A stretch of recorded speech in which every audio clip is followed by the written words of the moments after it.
السلام عليكم ورحمة الله وبركاته. ازيكم عاملين ايه؟ يا رب تكونوا بألف خير. اللهم صل وسلم وبارك على سيدنا محمد. النهارده هنعمل كيك فانيليا بصوص الكراميل. عايزه اقول لكم خطير جدا، ابيض قوي. بس ما تنسينيش في لايك واشتراك وتفعيل الجرس عشان يوصلك مني كل جديد. يلا بينا ندخل على المقادير ونقول وصفتنا للنهارده. معايا هنا 2.5 كوبايات من الدقيق المنخولين وعليهم رشة من الملح. معايا كوباية من السكر، انا معايا المقادير بتاعتي بنفس الكوباية. السكر بتاعي حبيبات ناعمة قوي. تمام. معايا 3 حبات من البيض بدرجة حرارة الغرفة. معايا نص كوباية من الحليب الدافي. معايا معلقة نشا كبيرة هرمية كده مليانة قوي.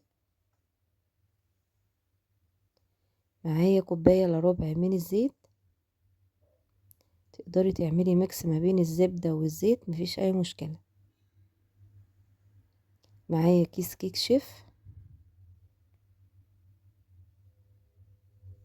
معايا كيسين من الفانيليا.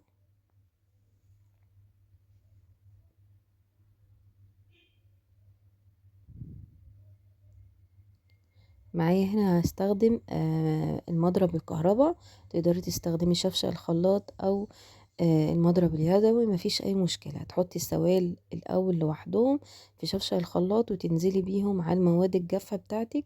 بس انا حبيت النهاردة اعملها بالطريقة دي، بتبقى حلوة قوي، بتديني نتيجة الكيك اللي هو بتاع الاسبونج الجاهز.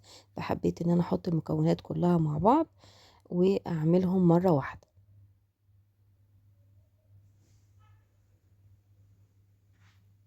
بصوا الخليط بقى ناعم معايا وكريمي، وبصوا نازل سلس ازاي في قلب الصينية بتاعتي.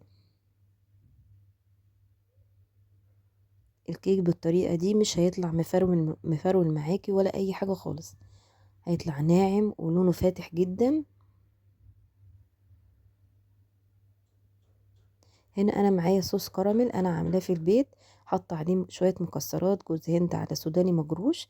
تمام. هقلبهم مع بعض وهبتدي احطهم في كيس استريتش اللي هو الكيس التلاجة العادي بتاعنا، وهبتدي انزل بيه على الخليط بتاع الكيك. تمام. لو مش حابة تعملي الخطوة دي ان انت تحطي صوص الكراميل على الخليط بتاعنا قبل ما يدخل الفرن، وحابة تزيني بيه بعد ما تخرج، مفيش اي مشكلة. بس انا حبيت ان انا لما اجي اقطع قطعة الكيك تبقى هي فيها الحشوة منها فيها. تمام.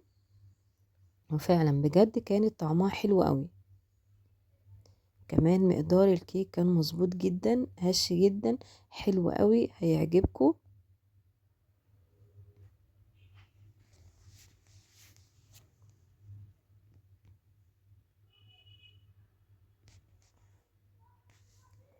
لما بنيجي نعمل الكيك لازم نشغل الفرن اول ما نبتدي نجهز المقادير بتاعتنا، وهنبتدي نعمل الكيك بتاعنا. لازم الفرن يكون شغال من تحت بس على درجة حرارة، لو هو بتايمر عندك على درجة حرارة 180. تمام. ما عندكيش تايمر، ما بتعرفيش تظبطي، هتشغلي الفرن على في الرف اللي في النص طبعا، مثلا نار تكون مايلة للوسط شوية. تمام. عشان خاطر الكيك يستوي معانا كويس وقلبه ما يطلعش ني معانا. هنا بعد ما دخلتها وخرجت تمام، هي لونها مش غامق، ده التصوير. وكمان الظل بتاع الكراميل هو اللي مديها لون غامق شوية.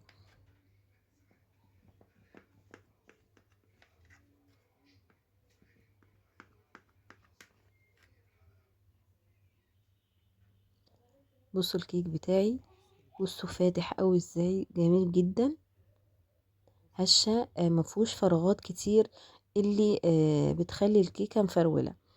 كل ما يكون الكيك فيه فراغات كتير الكيكة بتفرول معانا، لكن احنا الكيك بتاعنا مش مفرول، عامل زي الاسبونج الجاهز. عايزه اقول لكم طعمه حلو جدا. سكره كان مظبوط جدا جدا. حابه تزودي السكر كمان ربع كوبايه، مفيش اي مشكله. بصوا الصوص الكراميل كده جوه الكيك، فكان طعمه حلو قوي وخفيف. بتمنى تجربوا الوصفه بتاعتي. ما تنسونيش في لايك واشتراك وتفعيل الجرس عشان يوصلكم مني كل جديد بأمر الله.